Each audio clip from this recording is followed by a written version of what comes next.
Makabansa, Grade 1. Quarter 1, Week 6, Day 3 to 4.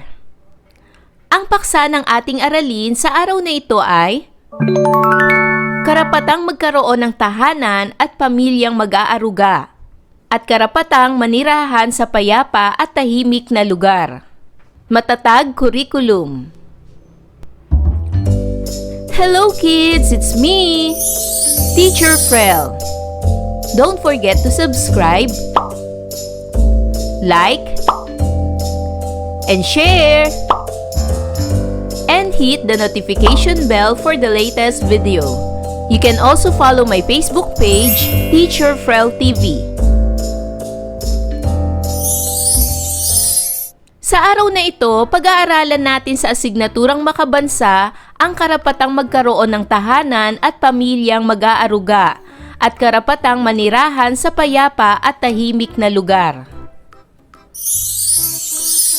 Day 3. Karapatang magkaroon ng tahanan at pamilyang mag-aaruga at mga tungkulin sa tahanan at pamilya. Mga layunin ng aralin. Nailalahad ang karapatang magkaroon ng tahanan at pamilyang mag-aaruga at nasasabi ang mga tungkulin sa tahanan at pamilya. Ibahagi ang name tag na inyong ginawa kahapon. Basahin ang mga salita. Ang larawang ito ay tumutukoy sa pamilya. Ang larawang ito ay tumutukoy sa tahanan.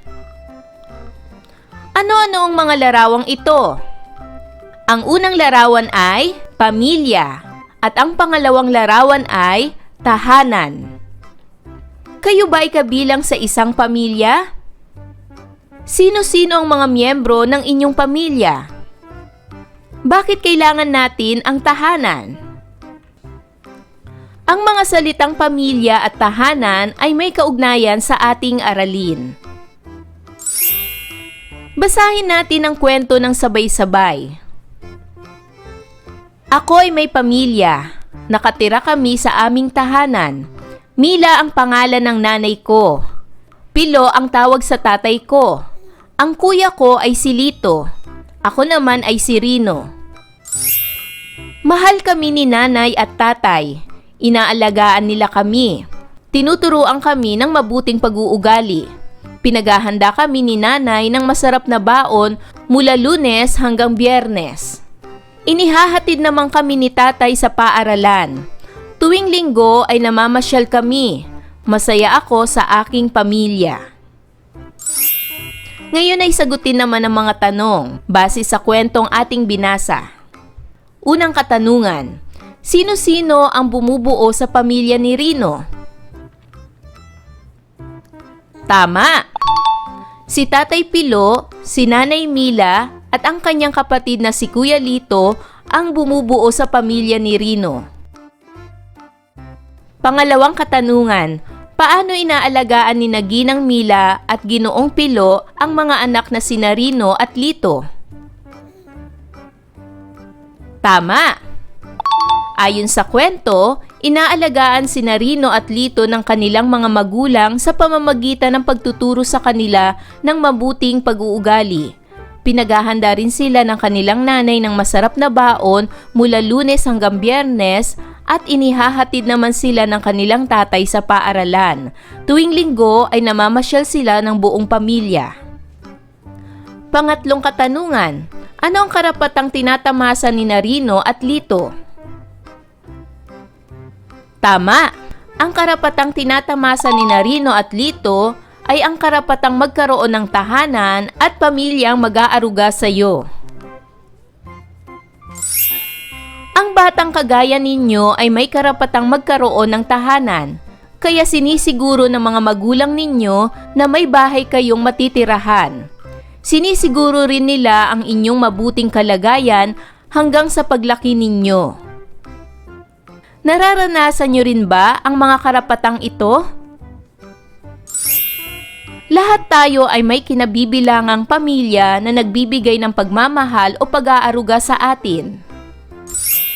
Naglalaan ng oras, atensyon at nagbibigay ng suporta ang inyong mga magulang, tagapangalaga o ibang kasapi o miyembro ng pamilya.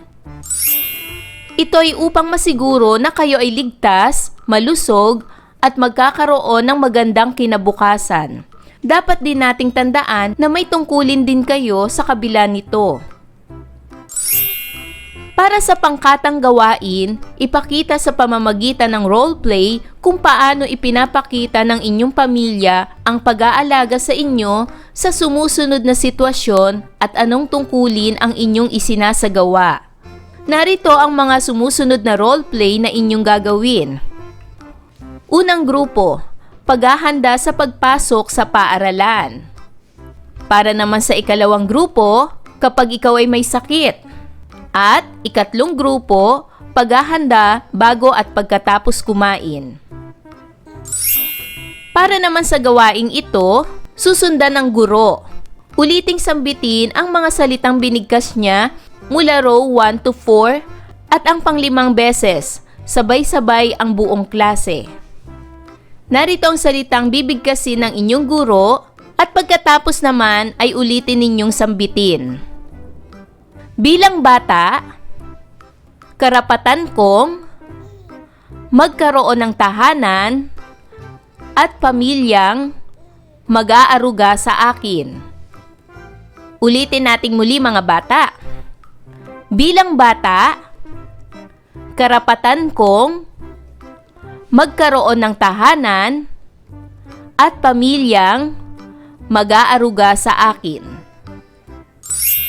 Para sa gawaing ito, gumuhit ng larawan ng inyong pamilya. Ilagay kung ilan kayong magkakapatid at sino-sino pa ang iba mong kasama sa inyong bahay. Sa gawaing ito, magdikit sa kwaderno ng larawan ng iyong pamilya. Isulat din ang pangalan ng bawat miyembro ng iyong pamilya. Day 4. Karapatang manirahan sa payapa at tahimik na lugar at mga tungkulin sa kinabibilangang komunidad. Mga layunin ng aralin. Natatalakay ang karapatan na manirahan sa payapa at tahimik na lugar at natutukoy ang mga tungkulin sa kinabibilangang komunidad.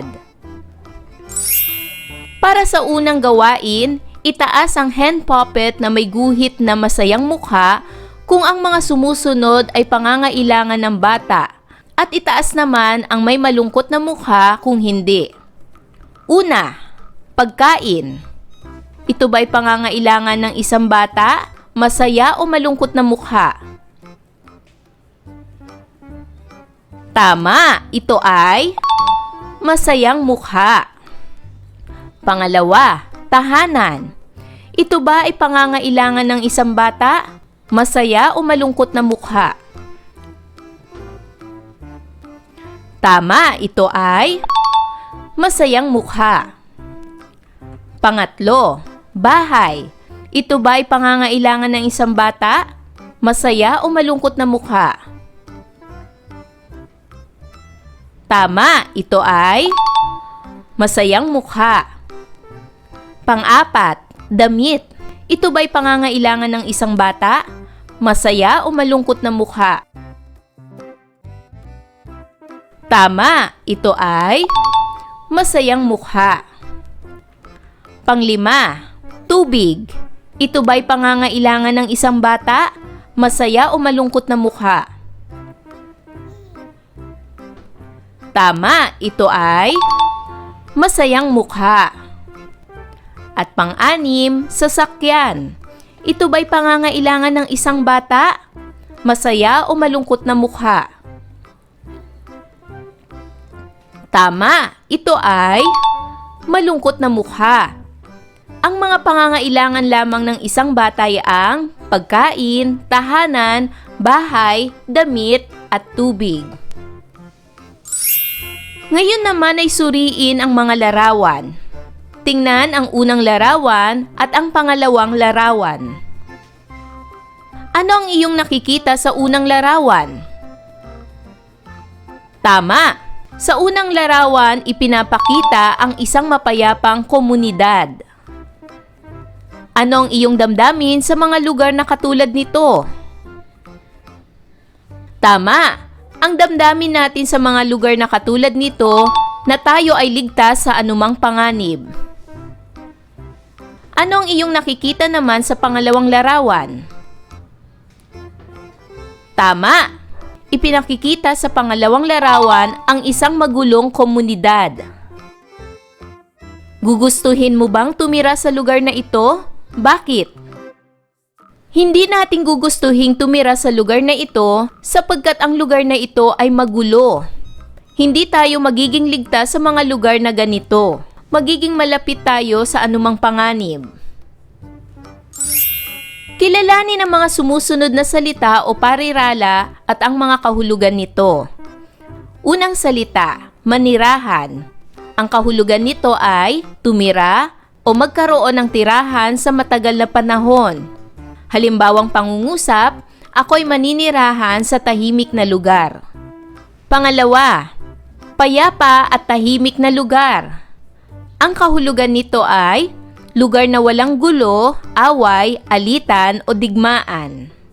Halimbawang pangungusap, gusto kong manirahan sa payapa at tahimik na lugar.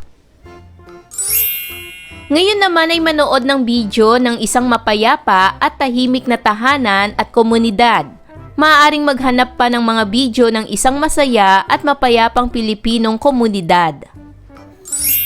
Base sa napanood ninyong video, sagutin ang mga tanong ukol dito. Para sa unang katanungan, anong napansin ninyo sa napanood na video? Pangalawang katanungan, anong naramdaman mo habang pinanonood ito? Pangatlong katanungan, nagpapakita ba ito ng isang masaya at tahimik na pamilya? At pang-apat na katanungan, ilarawan mo ang lugar na ipinakita sa video. Ito ba ay mapayapa o magulo? Ngayon naman ay puna ng tamang salita ang talatang ito. Natutunan ko na ang bawat bata ay may karapatan. Isa sa karapatan na ito ay ang karapatang manirahan sa ligtas at malinis na lugar. Para sa gawaing ito, lagyan ng hugis puso ang mga larawan na nagpapakita ng karapatan ng batang manirahan sa payapa at tahimik na lugar. Unang larawan. Ito ba ay larawan na nagpapakita ng karapatan ng batang manirahan sa payapa at tahimik na lugar? Puso o wala? Tama, ito ay puso. Dahil ang mga tao sa komunidad na ito ay nagbabayanihan. Ibig sabihin, sila ay nagtutulungan at nagmamahalan sa isa't isa. Kaya ang komunidad na ito ay isang mapayapang komunidad. Pangalawang larawan. Nagpapakita ba ito ng payapa at tahimik na lugar? Puso o wala? Tama, hindi natin ito bibigyan ng puso. Pangatlong larawan. Ito ba'y nagpapakita ng isang payapa at tahimik na lugar? Puso o wala? Tama, ito ay puso. Dahil ang pamilyang ito ay may takot sa Diyos. Pang-apat, nagpapakita ba ito ng isang tahimik at payapang lugar? Puso o wala? Tama, ito ay puso. At panglimang larawan, nagpapakita ba ito ng isang mapayapa at tahimik na tahanan? Puso o wala? Tama, hindi natin ito bibigyan ng puso. Para naman sa susunod na gawain, sagutan ng tama o mali ang mga sumusunod na sitwasyon o pangungusap. Una, karapatan ng mga bata na manirahan sa payapa at tahimik na lugar. Ito ba ay tama o mali? Magaling! Ito ay tama. Pangatlo, kailangang igalang ang bawat karapatan ng bawat bata. Ito ba ay tama o mali? Magaling! Ito ay tama. Pangatlo, dapat iiwas ng mga magulang ang kanilang anak sa magulo at maingay na pamayanan. Ito ba ay tama o mali? Magaling! Ito ay tama. Pang-apat, ang karapatan ng bawat bata ay hindi nila dapat malaman. Ito ba ay tama o mali? Magaling! Ito ay mali.